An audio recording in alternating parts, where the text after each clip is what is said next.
جو بھی دشمن ہے میرے رضا کا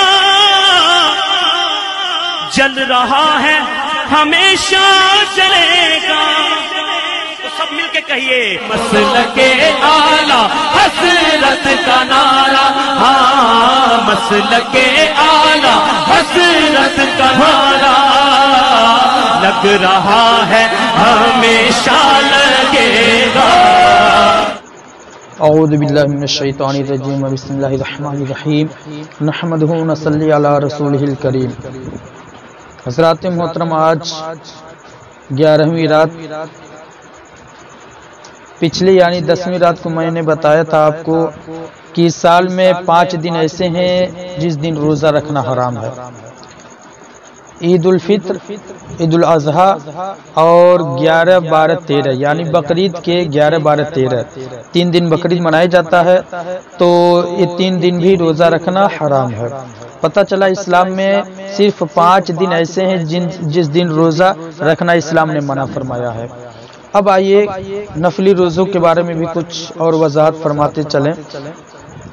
آپ سن چکے ہیں کہ نفل روزے 11 مہینے 5 دنوں کے علاوہ, وہی 5 دن عید الفطر, عید الاضحیٰ اور 11, 12, 13 جب چاہیں رکھے جا سکتے ہیں. ان 5 دنوں کے علاوہ جب چاہیں آدمی رکھ سکتا ہے.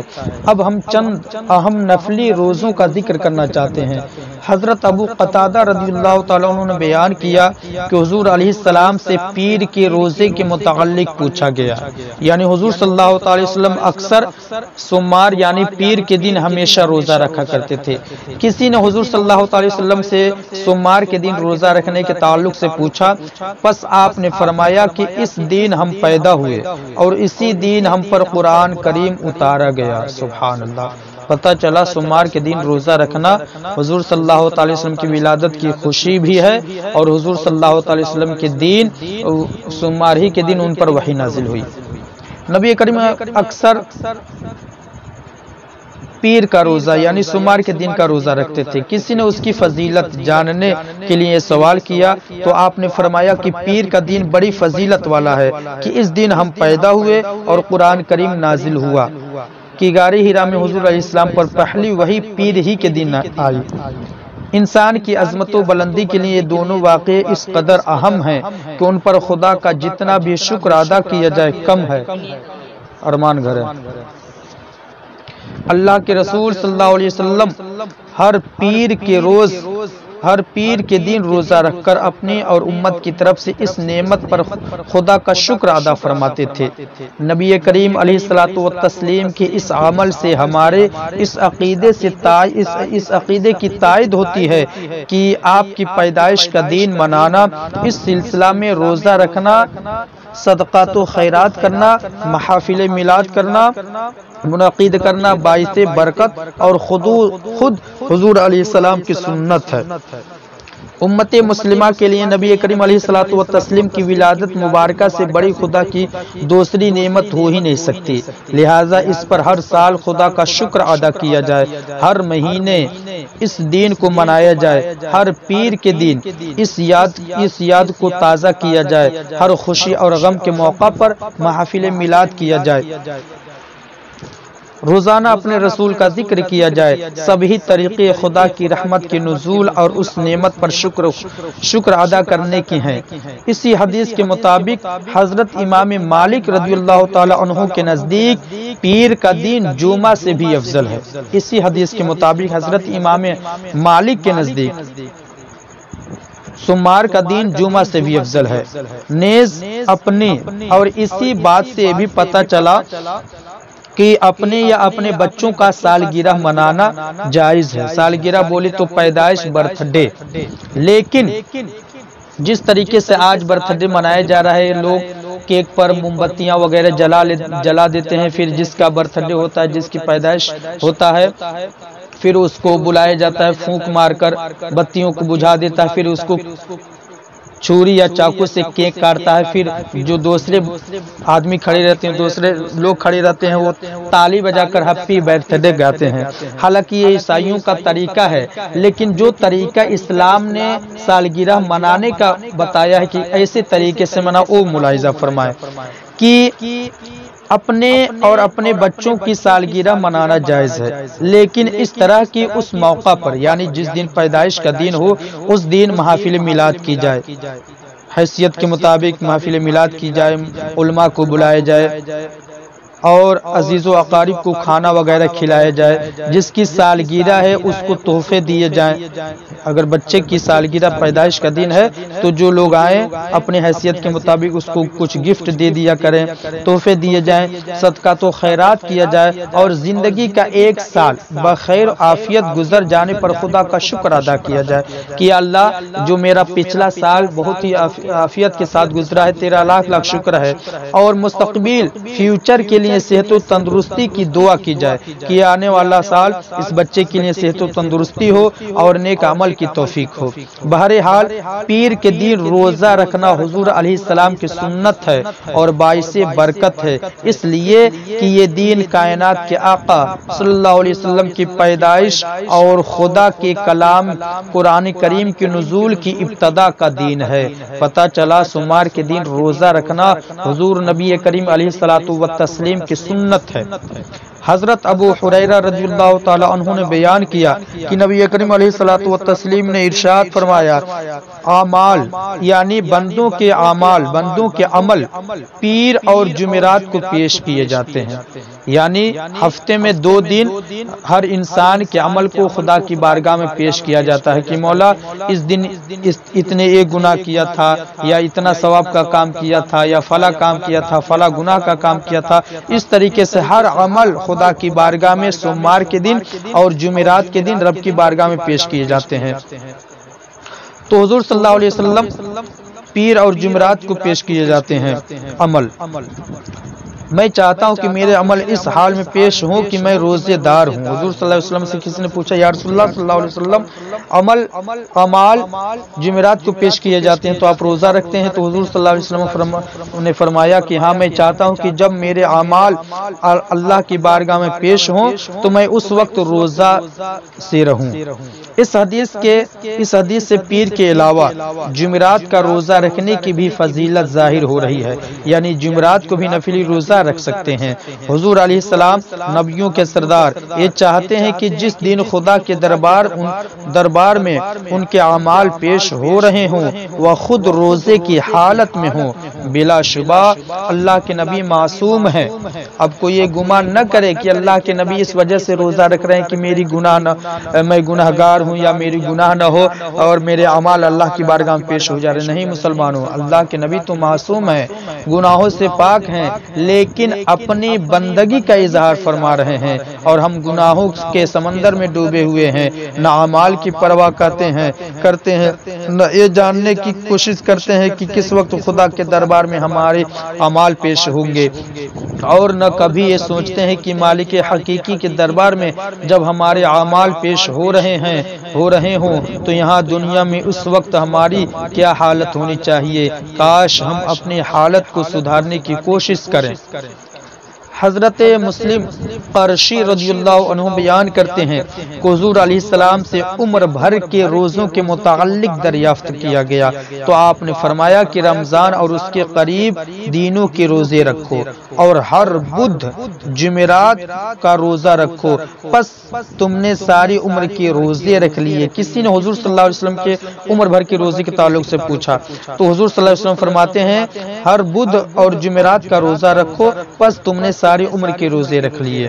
یہاں بدھ کے دن کا روزہ رکھنے کا ذکر ہو رہا ہے۔ پتہ چلا جمعرات اور سوموار کی طرح بدھ کے دن بھی آدمی روزہ نفلی روزہ رکھ سکتا ہے۔ حضرت ام سلمہ رضی اللہ تعالی عنہا نے بیان فرمایا کہ حضور علیہ السلام جن دنوں میں روزہ رکھتے تھے ان میں زیادہ سنیچر اتوار کو رکھتے تھے۔ کیا پتہ چلا حضور صلی اللہ علیہ وسلم سے سنیچر اور اتوار کے دن کا روزہ رکھنا بھی ثابت ہے کہ یہ دن مشرکین کے عید کے دن ہے۔ یہ روزہ کیوں رکھتے تھے سنیچر اور اتوار کے دن؟ کہ حضور صلی اللہ علیہ وسلم فرماتے ہیں یہ سنیچر اور اتوار مشرکین کے عید کے دن ہیں، لہذا میں ان کی مخالفت پسند کرتا ہوں۔ یہاں سنیچر اور اتوار کے کو روزہ رکھنے کا ذکر ہے اور اس کی وجہ مشرکین کے عید سے مخالفت کرنا ہے۔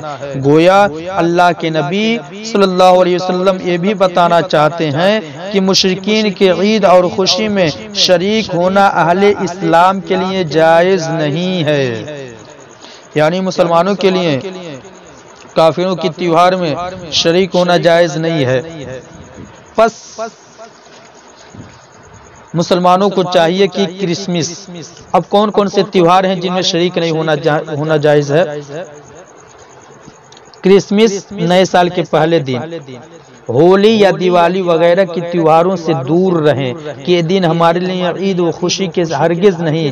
اگر ان دنوں میں عیسائی یا ہندو اپنے مکانوں اور دکانوں پر روشنی کرتے ہیں تو مسلمانوں کو ہرگز ان کا ساتھ نہیں دینا چاہیے۔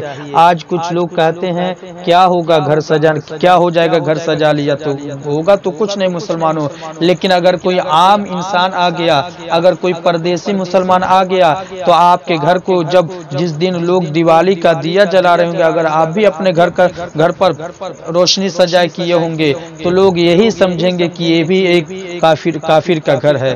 پتہ چلا ہولی یا دیوالی کے دن اپنے گھر کو نہیں سجانا چاہیے، اس سے متشابہات پیدا ہوتا ہے، عام انسان یہی سمجھے گا کہ یہ گھر بھی کسی کافر کا ہوگا۔